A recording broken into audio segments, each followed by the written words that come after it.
I think it's good to share his story of his accident, because if you don't use the accident to proclaim God's love for us, then it was just an accident. Go ahead. My name is Martin Light.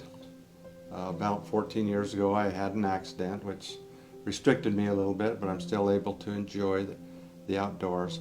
I am currently a controller for a large construction company. I'm a CPA by trade. It's been a great blessing for me to be able to work and enjoy this time in Alaska, and we've been married 38 years. I'm Linda Light, and I'm the youngest of 8 children, and we together had 8 children. We have 11 grandchildren. I like to Zumba, to play racquetball. I like to work hard. I like to serve others, and I totally enjoy spending time, recreation with the family when we all get together.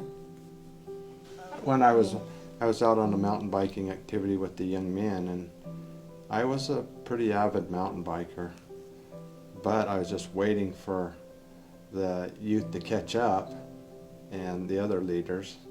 So I was just riding around in a circle, and it's just a fluke accident. I jumped up on a log that was, probably maybe 8 inches high, maybe at the most, and rode down it maybe 8 feet. Went off the end, but I was only going 2 miles an hour. It pinched my tire just right, and it flipped my bike and just hit my head just right and broke my neck right there.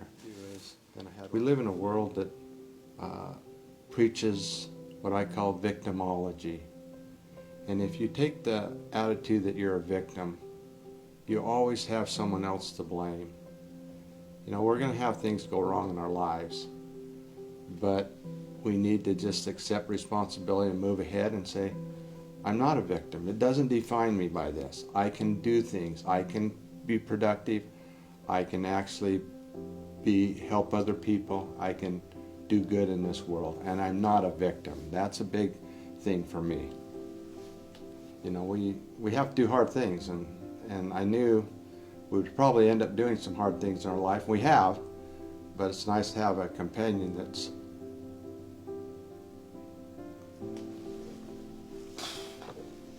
yoked equally. Sorry, I'm an emotional person. After his accident, he broke his neck, and he was in the trauma center 13 days, the hospital 12 more days, and then the rehab for 3 months before ever coming back home. And it actually drew us closer together. We saw a lot of problems in the rehab where the patient was mean to the spouse and was just taking all their frustration out on them. I saw him at his absolute best in the hospital. He was grateful, he was kind, he was positive. So this is not a funeral. Anyway. One of the therapists asked, how do you and Linda have such a good relationship?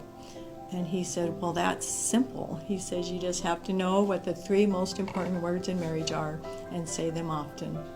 You're right, dear. Love is a choice.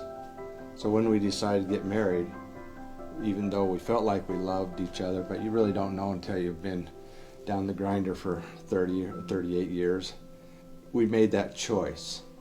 It was an actual decision.